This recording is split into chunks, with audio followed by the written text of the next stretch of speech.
Well, I don't know for sure if she has a golden lasso or an invisible jet, but I certainly think of Wonder Woman and the adventures of when I think of the guest that we have today. Cannot wait to introduce you to Charmaine Hedding. Charmaine, welcome. It's good to have you with us. Last time we talked, you were in the middle of helping refugees in Afghanistan get out of Afghanistan. What is the big thing that the Shai Fund and you're involved in right now? Well, thank you for having me. Actually, that's a great question because we've just had some reports from Afghanistan that are really interesting. As you know, we evacuated over 9,000 people from Afghanistan. Yeah. Many of them persecuted Christians that were being hunted down and were on kill lists of the Taliban. And after a couple of months, the Afghan underground church came back to me and said to me, "We've got to live the land. We think we understand what's happening. And under these new conditions, even though they are absolutely desperate, we would like to get ready to go back in." And I've just had some of the first reports of a 13-week training course that we did through the Afghan underground church to reach out through ministry centers that are discipling and telling about Jesus. And also, of course, we are offering some of the people that are still in hiding humanitarian aid.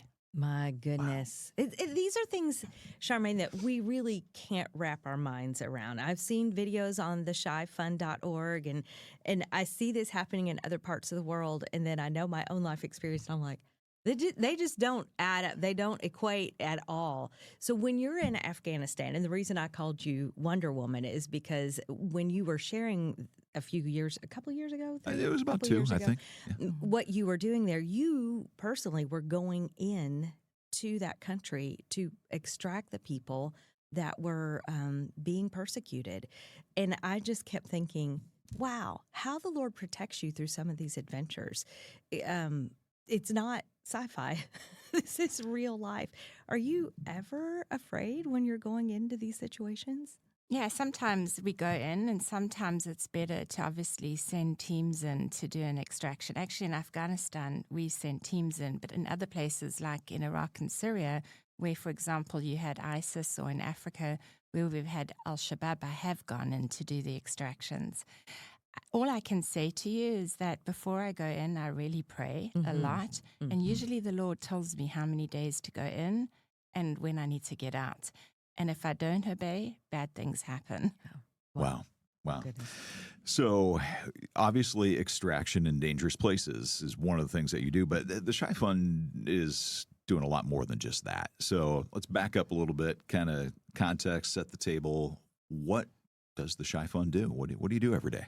Well, Shai means gift in Old Hebrew, and gift is like a word that's important for us at this season because we believe Jesus is the greatest gift we could ever receive. So what we always do is we go into areas where Christians are being heavily persecuted, and then we look to see ways that we can either help them stay in the country, or if it's a life and death threatening situation, we'll help them come out. And if they get out, we don't just leave them somewhere. We try and help them to reestablish themselves in that new country. And so that's basically what we do, support the persecuted church and see as many ways as possible that we can help them. And of course, also in the times that we live in, with over 400% increase in anti-Semitism, we're also doing a lot to support Israel and the fight that they are in against terrorists and Islamic extremism that is attacking them since especially the 7th of October. There's been so much across the globe. And I want to come back to Israel, but I read a statistic on the ShaiFund.org, your website, that 40% of displaced people are children. What kind of programs and help are you providing for them? So, for example, in Damascus, we know we have had a new coup that has taken over, and there's a new leader in town. He's taken over from the former Assad regime, and his name is al-Shara, or Jalani, as he's known in the region.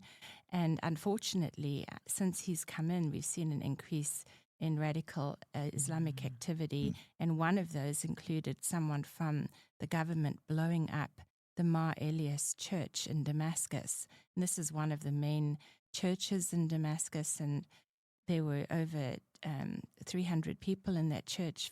30 of them were killed, about 250 were injured, and the vast majority of those injuries were also children. So one of the things that we do is we work with children who've been traumatized by events like that, and we have some programs that we do that have been specifically adjusted to the context of the Middle East. So with these children, we've just launched this week a non-narrative art therapy program to help with trauma and recovery, and that's for the Mar Elias Church congregates. So 40% of refugees are children, and that right there is a shocking statistic. But what does that mean? Like, do you have a number? Like, how many kids we're talking about here? I mean, it's millions. I mean, you look at, for example, what's happening in Sudan. It actually is the biggest humanitarian crisis. And a couple of days ago, our teams in Darfur sent through some of the records of what's happening and the people that they're helping. It's part of the underground church there. The vast majority are children, because in Africa, for example, especially in the Sahel region, you've got over 65% of the population is under the age of 25. And people don't know that. Now, this whole region of North Africa is one of the most highly persecuted areas to be a Christian, for example. Yeah. I can't wrap my mind around what's happening in Sudan, and people are fleeing for their lives, and of course they're basically fleeing to their death. So whether they're facing the death in their community or getting out into the desert and then passing away because they don't have food and they don't have water. And the Shai Fund, you have people in place, and the church, the underground church, how does that play? How does that work? So, yeah, it's an interesting question, because you can often reach places through the underground church network. And because it's people of faith, there's a level of trust, right, that we can have within our community. So we work hard to build those communities and to build that resilience so that when something happens, we're able to respond quickly. And in Sudan, for example, we've been working for years with the underground church in Darfur. It's a young church. Darfur's been one of the most hardest regions to reach for the gospel. And suddenly we started seeing, about 10 years ago, real openings. And then we got involved. We started supporting ministry centers and ministry homes. And now this year, you've probably seen the massacres that have happened in Al-Fasher in Darfur. And it's some of the worst ethnic cleansing, some of the worst indiscriminate violence. Rape is a weapon of war, and thousands of people have fled into the desert where they've died. And we had 600 families from the underground Darfur church caught in that violence. And unfortunately, we can't find over 300 of them. They've probably been killed by a radical Islamic group called the RSF, which is also previously known as the Janjaweed, and it's a radical Islamic group, and Janjaweed means the devil rides on horseback, and that's what it is. When you're looking at so much evil, how do you keep going and not get overwhelmed? I mean, it's like when there is so much there, you ever feel like, can we really make that big of a dent or difference? Well, I always teach my son, I always say to him a saying that we picked up in South Africa called the power of one, but it's not really my power, right? If I don't tap into the Holy Spirit and pray about it, it will seem overwhelming. But if I pray about it and I ask the Lord, what should I be putting my hand to, then it's a different discussion, because then he gives you the strategies that you need in order to be able to do something about it. And I'll give you an example. When I started working in Afghanistan, it was the end of July, beginning of August 2021. We knew that the pullout was going to happen. I had no context in Afghanistan. I wasn't working in Afghanistan. I had never visited Afghanistan, but it started coming up all the time on my radar. And through the missionaries and church networks that I knew, they kept calling me and saying, you need to get involved. We know that you do evacuations. You need to help us. And so I started praying about it. And I didn't want to go boldly where angels fear to tread. I mean, empires have been lost in Afghanistan, right? Yeah. It's a hard place. Yeah. And I really had to pray about it and ask the Lord, should I get involved? And it came to a point where I had to make a decision. And it was a funny discussion I had with someone who worked with Glenn Beck from The Blaze.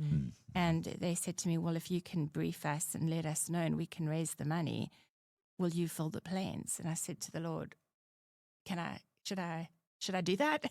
And I felt the Lord say, yes. Yeah. So 6 hours later, they phoned me back and they said, you've got the first 2 planes, fill it. Wow. And But you have to know, Yeah. you have to know that the Lord's told you that Yeah. this is what you need to do. Well, and the Lord is telling people and bringing them to himself. You're talking about people in Ethiopia and Darfur in Sudan being open to the things of the Lord. What stories are coming out of there? How are they coming to know him? So this is the most interesting. A lot of the reports that we are getting, and Sudan's it's been in a protracted civil war. The society is collapsing. The medical system has collapsed. I mean, we're seeing devastation on levels that we're not seeing anywhere else in the world today. And I think the most remarkable thing is to read the reports about how people have had dreams and visions of the man in white. And the interesting thing is he says to them, follow me. And they know who he is. They know that they need to look for someone who knows who Jesus is. Now, like my teams in Sudan, they are devastated as well. Like I said, we think we've lost over 300 families from the underground church. But when we go in and we're doing the humanitarian aid, they're also praying for people. And then the people come out and say, do you know who the man in white is? And then they say yes. And then they teach them about the gospel. And then they ask for Bibles. And that's how it's starting to happen there. And it's amazing. And we're hearing it in many places, in Syria, in Iraq, about people who are having these dreams and visions or are asking, who are you, God? If there's a God, show me who you are. And they see the man in white. Wow. Yeah. That's amazing. You know, it's easy from our comfortable westernized Christianity to be aware that there are problems over there, wherever over there is, but to not really think too much about it, to necessarily get involved. But I think we're called to do that from wherever God has it. So what would your message be to the Western comfortable church today? I think some of the most rewarding moments that I've had with the relationships that I've made with people who we've thought we were helping has turned out that they've actually changed me. And so the experience of walking alongside some of these, ancient communities who've stood the test of time on the front lines of persecution for their faith, like in Iraq and Syria, changes us. And I think it makes us better people. And oftentimes when I say to them, can I help you? Can I pray for you? They'll turn around and say to me, no, we will pray for you. And I think that's been the most rewarding.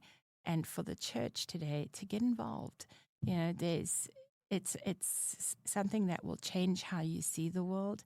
And at the end of the day, they are our brothers and sisters in Christ. And Jesus said, if one part suffers, we all suffer.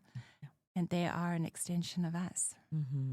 That's a good reminder. And we need the reminders, because if it's not in front of us, we'll go on to the next thing that is in front of us.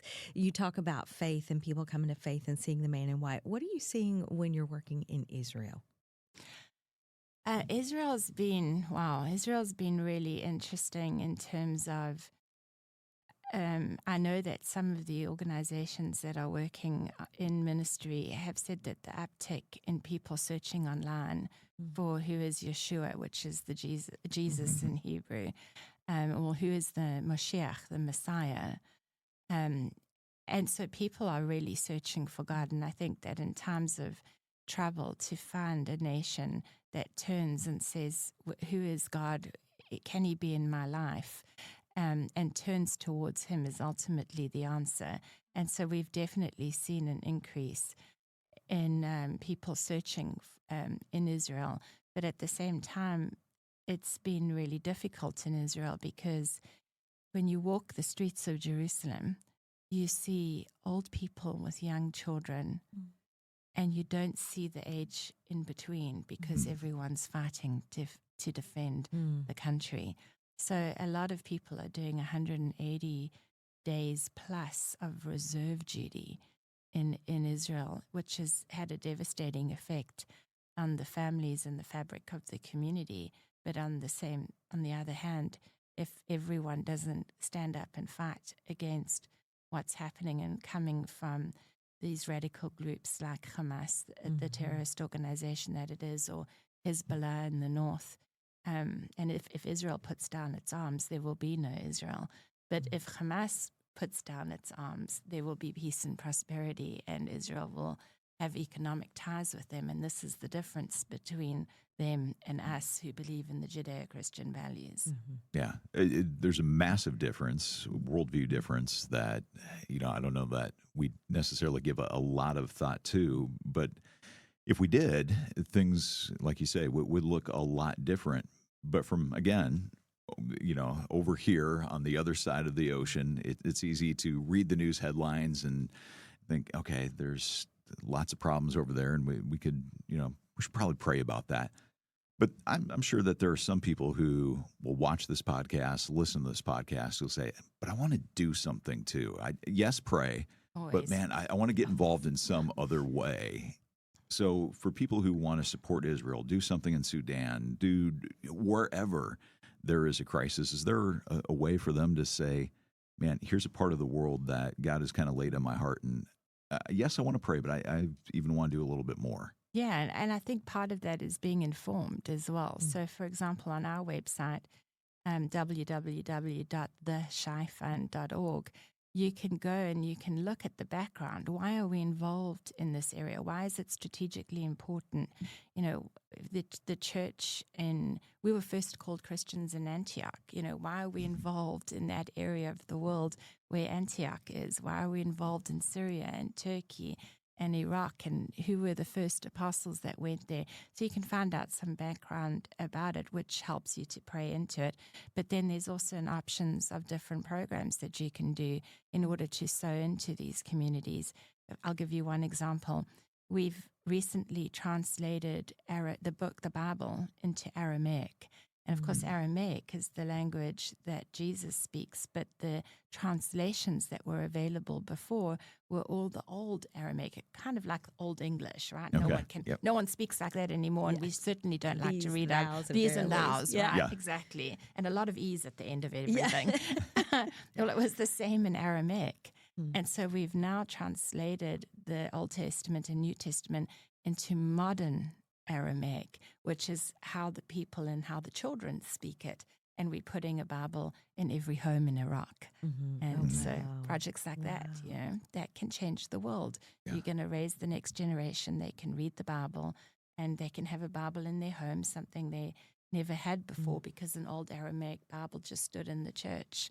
So that's one of the exciting projects that we're doing to keep people's language, which keeps their identity, keeps them grounded in the scriptures, which is their traditions for over 2,000 years in this area.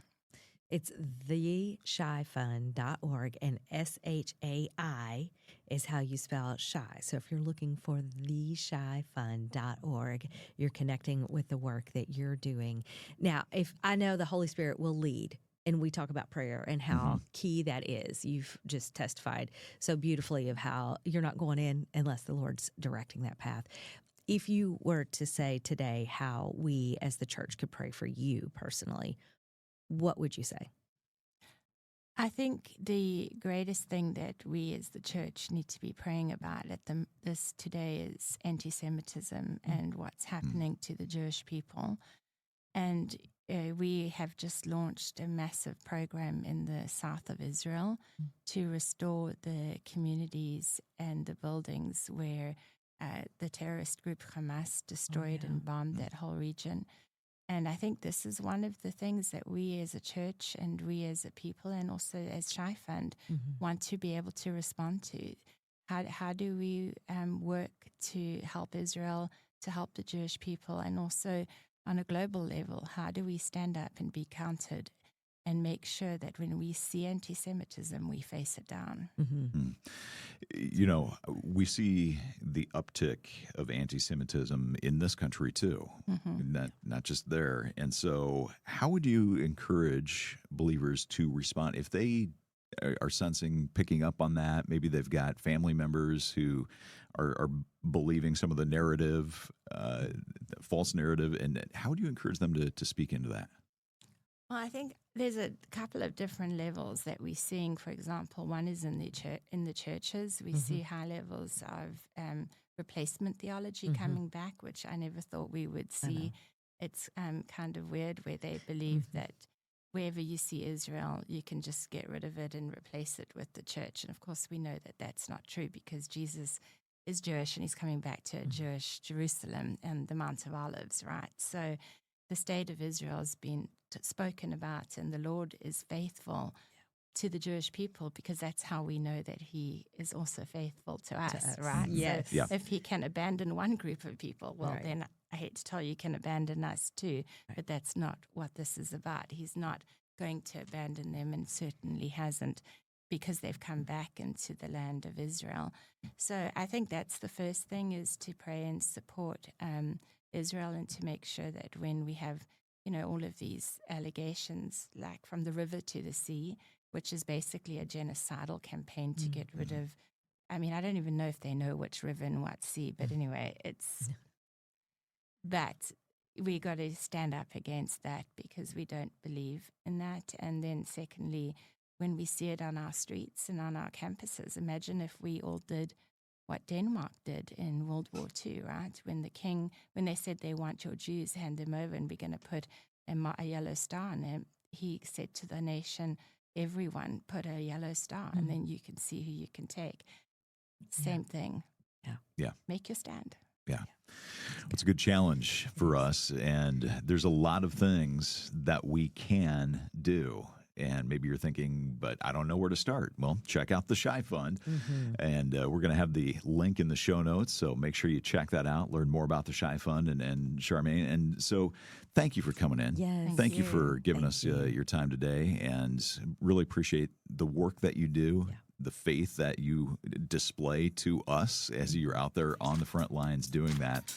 And if you, again, want to find out more, go check out theshaifund.org. Links in the show notes.